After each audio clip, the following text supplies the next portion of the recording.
Bismillahirrahmanirrahim. Assalamualaikum warahmatullahi wabarakatuh. Perkenalkan, nama saya Agung Arson Arori dengan NIM 2310952010. Di sini saya akan menjelaskan medan elektromagnetik bab 3 isu kerapatan flux listrik, hukum Gauss, dan divergensi. Baiklah, di sini untuk pembahasan soal D titik 3, itu yang pertama ada di titik 3.1. Ini soalnya itu sebuah muatan listrik dengan 15 pi nanocoulomb diletakkan di titik asal, di mana 15 pi ini akan menjadikan Q-nya, itu adalah muatan listriknya. Lalu kita akan lalu kita akan menentukan flux total eh, yang meninggalkan saat jadi ada terdapat tiga buah bagian A, B, C. Jadi di sini untuk A itu permukaan bola dengan di jari 5 meter yang berpusat di titik 1,-1,2, dan bidang atasnya Z sama dengan 0,5 dari sebuah kubus yang berisi satu satu M, berpusat di titik asal dan sisi-sisi sejajar dengan sumbu koordinat. Lalu C bagian dari tabung lingkaran, rho sama dengan 5 dan dengan Z lebih besar pada 0. Di sini titik asalnya kita ketahui bahwa 0,0,0. Jadi untuk menjawab yang bagian A, jadi eh, untuk menentukan flux total eh, pada flux total yang ada pada bola tersebut, karena muatan listrik tersebut ada pada bola yang dimana muatannya adalah 15 pi nanocoulomb. Jadi untuk menentukan flux totalnya yaitu tinggal dikalikan. Jadi flux sama dengan Q. Karena kita tahu bahwa P itu adalah 3,14, tinggal dikalikan 15 dikali 3,14 itu adalah 47,12 nanocoulomb untuk flux totalnya. Lalu untuk yang bagian B, secara bagian B untuk cari flux totalnya, yaitu kita tinggal membagi dengan N. Jadi fluxnya adalah Q dibagi N, di mana kita tahu N-nya uh, adalah 6. Langsung saja kita bagikan 47,12 dibagi 6, itu dapat 7,854 nanocoulomb. Serta yang C, karena muatan yang berada pada tabung lingkaran itu adalah 15 pi. Jadi selimutnya itu tidak dianggap tidak ditinggalkan flux dan hanya bagian tutup dan alas saja yang ditinggalkan flux. Maka flux total itu adalah meninggalkan bagian tabung lingkarannya itu tinggal dibagi dua, bagian atas dan bagian bawah. Jadi dibagi dua saja, 15 pi ini jadi dibagi dua didapatkan 23,562 nanocoulomb. Oke, selanjutnya bagian yang nomor 2, di D 3.2, itu udah kita mencari eh, nilai mutlak dari D pada P 3,4,5 dalam medan. Ini ada tiga buah, A, B, dan C. Untuk yang A, muatan titik 0,2 mikrocoulomb di titik asalnya. Lalu yang untuk syarat bagian B itu muatan garis serba sama 30 nanocoulomb per meter pada sumbu Z. Dan yang C-nya muatan permukaan 0,07 pi nanocoulomb per meter kubik per meter kuadrat pada bidang X sama dengan 5. Jadi untuk bagian yang A, menjawab yang A, untuk mencari D-nya itu kita menggunakan rumus Q dibagi 4 pi R kuadrat. Jadi karena kita tahu Q-nya itu adalah muatannya 0, mikrocoulomb. Di sini kita tahu bahwa mikrocoulomb itu adalah 10 pangkat min 6 coulomb. Jadi lalu dibagi 4 pi R kuadrat itu 4 kali pi dikali eh, R-nya itu 50, jadi dikali akar 50 kuadrat. Eh, jadi didapatkan D-nya yaitu 318,31 picocoulomb per meter. Untuk bagian D, eh, kita menggunakan rumus rho L dibagi 2 pi. 2 pi rho itu adalah 30 kali 10 min 9 per 2 kali pi kali akar 25 itu adalah 354 954,93 picocoulomb per meter. Lalu untuk bagian C, dia itu kita gunakan rumus rho S per rho yaitu 0,07 pi dikali 10 min 9 per 5 kurang 3 itu dapatlah 109,95 picocoulomb picocoulomb per meter. Selanjutnya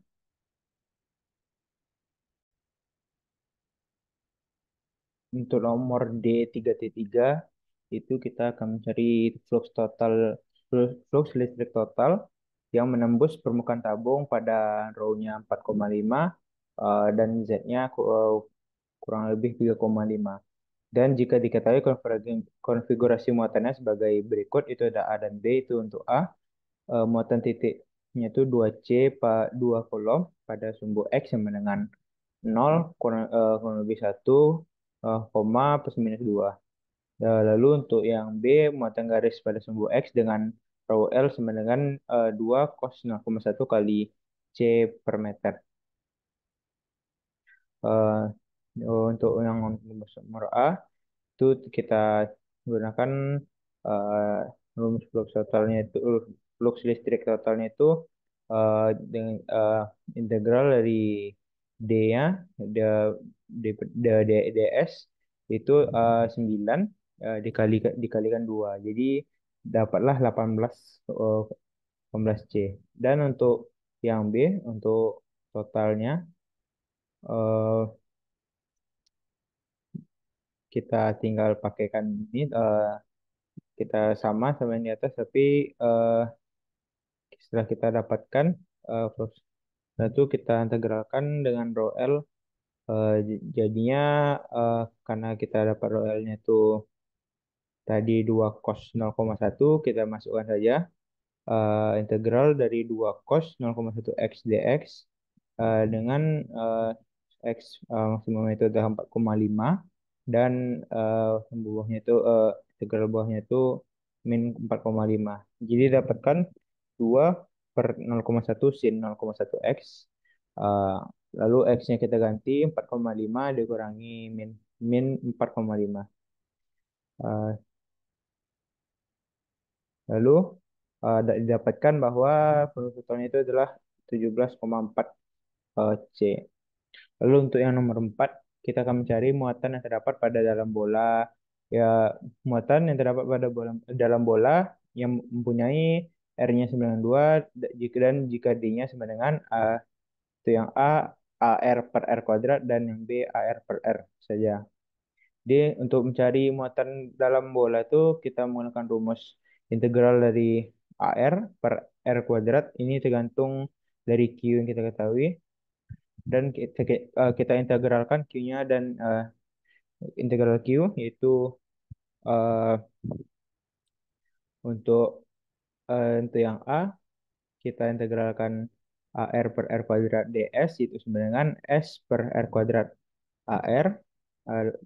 Kita ubah S-nya itu 4 karena kita tahu S-nya 4 pi R kuadrat per R kuadrat dikali AR itu sama dengan 4 kali pi kali 2 kuadrat karena R-nya kita tahu sama dengan 2 dan eh, kita ubah saja R-nya sama dengan 2 dan dapatkanlah bahwa hasil yang muatan pada A ini itu adalah 12,57 Coulomb. Dan untuk yang B sama, tapi kita gunakan rumus yang per R, ya bukan R kuadrat. Jadi untuk yang bagian B ini adalah S per R kali AR dengan 4 pi R kuadrat per 2. Jadi yang bawahnya tidak kuadrat, jadi kita bisa coret saja. Maka kita dapatkanlah hasil muatan itu 25,13 Coulomb. Dan untuk eh, yang bagian C ini, bagian kurang bagian C, kita menggunakan integral dari sin theta per R, AR tambah cos theta ln R per R, A theta, dr d theta. Jadi kita pisahkan saja kedua integralnya, jadi sin theta per R A R dr ditambah integral cos theta ln R per R A theta. Nah, maka kita dapatkan hasilnya sin theta ln R tambah ln R per R sin theta. Maka sudah tambah maka dapatlah sin theta ln R 1 tambah 1 per R. Jadi setelah kita masukkan R-nya sama dengan 2, maka kita dapatkan bahwa C itu 19,743 Coulomb. Baiklah, selanjutnya untuk nomor 5, eh, permukaan bola dengan R sama dengan 2,4 dan M dan 6M mempunyai kerapatan muatan masing-masing itu adalah 100, min 30 dan 6 mikrocoulomb eh, per C per M kuadrat. Maka kita akan mencari D-nya pada R dengan yang bagian A 1M dan B-nya 3M dan C-nya 5M dan D-nya 8M. Eh, Jawab nomor bagian A. eh, karena titik yang kita cari ini berada di luar bola, maka kerapatan fluksnya itu adalah 0. Dan untuk yang bagian B, eh, karena karena bola itu memiliki dengan kerapatan 100 mikrocoulomb, eh, yang berada pada jari-jari, maka bola tersebut memiliki kerapatan listrik itu dengan rho S kali A kuadrat per R pangkat 3. Itu kita bisa kali saja 100 kali 2 kuadrat per 3 kuadrat dapatlah 44,444 mikrocoulomb per M kuadrat. Eh, untuk yang bagian C, karena jari bola itu 100 juga dan ada 30 mikrocoulomb, ini 30, min 30, maka yang berada pada jari-jari, maka hanya bola tersebut memiliki kerapatan flux. Jadi kita pakai D1 dan D2 dengan rho asa berbeda. Ini 100 dan ini min 30. Untuk yang D1-nya dapatlah 16 mikrocoulomb dan D2-nya adalah min 19,2 mikrocoulomb. Dan kita totalkan, kita tambah keduanya, yaitu eh, kita dapatkan adalah min 3,2 mikrocoulomb, tapi karena kita mutlakkan dapatlah 3,2 mikrocoulomb per M kuadrat. Dan untuk bagian D, karena memiliki kerapatan flux di semuanya, semua jari, maka kita pakai D yang ada 3. Dan dengan sesuai soal tadi, D-nya sampai 6. Maka kita ubah saja rho S-nya itu 100, min 30 sama 6. Dapatlah D1-nya 6,25, D2-nya min 7,5, D3-nya 3,375. Maka untuk D totalnya kita jumlahkan semua dapatlah 2,125 mikrocoulomb per M kuadrat. Oke, selanjutnya untuk yang bagian D3.6. Untuk yang D D3.6 itu kita akan mencari hitung muatan total yang terlingkung pada permukaan bola kecil yang mempunyai jari 1 mikrocoulomb yang berpusat di A 5,8,1 dan B di 0,10,2. Dengan rumusnya di atas ini D-nya 100 XY per Z kuadrat tambah 1 AX tambah 50 X kuadrat per Z kuadrat tambah 1 AY dikurangi 100 X kuadrat YZ per Z kuadrat tambah 1 kuadrat AZ. Baiklah, untuk jawabnya untuk yang A dulu, yang P 58,1. Baiklah, sebelum itu kita akan mencari volume dari permukaan bola pada rumus ini. Untuk permukaan bola itu karena kita tahu R-nya itu adalah 1 mikrometer, maka permukaan bola itu adalah rumus bola itu volumenya 4 per 3 pi R pangkat 3. Maka 4 per 3 pi dikalikan R-nya itu tadi 1 mikrocoulomb dapatlah 4,18 kali 10 min 18. Kita masukkan untuk yang bagian A, ini kita masukkan dx, dy, dz-nya itu sesuai yang di sini. Ini dx, dy, dan dz. Maka kita masukkan, kita substitusikan. Lalu kita tambahkan masing-masingnya. eh, Setelah kita tambahkan, maka hasilnya seperti ini rumusnya. Maka untuk Q-nya kita dapatkan 100Y per Z kuadrat tambah 1 ditambahkan min 100x kuadrat Y tambah dikali Z pangkat 4 tambah 2Z pangkat 2 tambah 1 kurang 4Z pangkat 3 tambah 4Z kurang 100x kuadrat YZ per Z pangkat 4 tambah 2Z kuadrat ditambah 1 kuadrat. Lalu oke, baiklah untuk yang B untuk P5 maksudnya A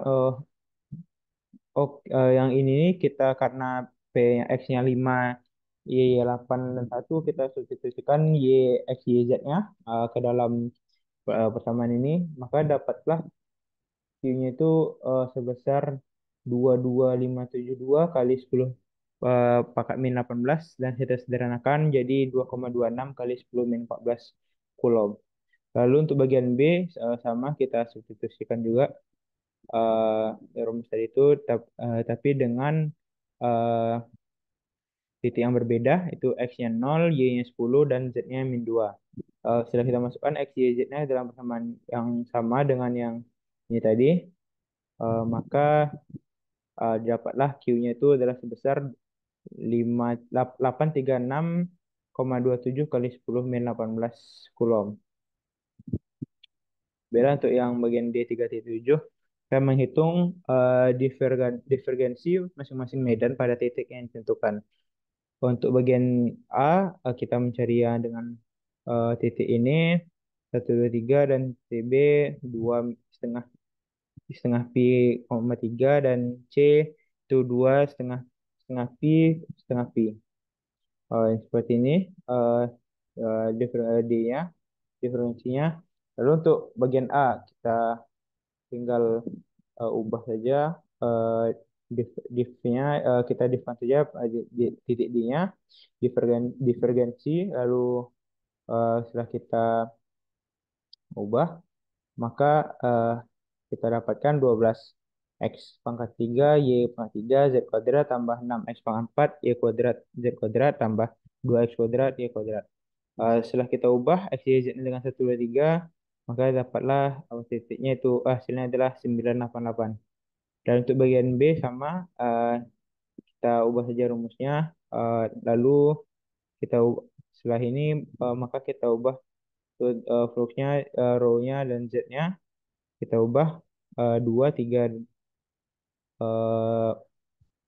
2, setengah setengah pi dan 3. Setengah karena setengah pi itu 90, jadi di sini uh, ruhnya jadi 90, sin 90, sin 90. Dan untuk row-nya itu dan 2 dan Z-nya itu ada 3. Oke, untuk karena V-nya setengah setengah uh, pi, setengah pi itu adalah 90. Oke, selanjutnya maka dapatkan untuk hasilnya itu adalah 0 karena dikurangi setengah setengah kali 3 kali sin 90 dikurangi setengah kali 3 kali sin 90. Lalu untuk yang bagian C, kita masukkan rumus diferensialnya, maka dapatkanlah setengah 1/r² sin theta tambah 1/r sin theta kali cos 2 theta ln r. Maka kita ubahlah r-nya jadi 4 dan jadi setengah setengah pi itu setengah pi itu adalah 90. Kita ubah 90 juga. Dan tuh tetanya itu tuh sama. Jadi yang kita ubah itu cuma dua, R sama eh tetanya. Jadi untuk R-nya jadi 2, tinggal dikali dikuadratkan, 1/4 sin 90 tambah 1/2 sin 90 kali cos 180 ln 2. Maka dapatkan hasilnya itu adalah 0,45. Bila selanjutnya untuk nomor 3.8, yang terakhir D3.8, itu kita akan mencari kerapatan muatan ruang yang menimbulkan medan. Jadi untuk yang bagian A itu adalah rumus kerapatan itu adalah row 4X ini, untuk yang B ini, dan yang C ini. Kalau kita jawab untuk mencarinya, kita masukkan rumus diferensinya pada bagian A, dan kita dapatkan untuk hasil A itu seperti ini. Eh, 22,5 row 4x, row min 5y, row min 2z. Dan untuk bagian B kita masukkan rumus diferensinya pada persamaan D yang ini, yang bagian B-nya. Maka kita dapatkan hasilnya 4 eh, 4 eh, pi pangkat min 2z dalam kurung row kuadrat tambah satu. Dan untuk yang C-nya lebih panjang lagi karena kita masukkan ini belum rumus diferensinya, maka setelah kita masukkan nanti hasilnya itu adalah 2 kali sin theta kali sin V yang kurung 2 kurang 1/r². Oke, baiklah sekian penjelasan dari saya. Eh, Mohon maaf apabila ada kesalahan. Assalamualaikum warahmatullahi wabarakatuh.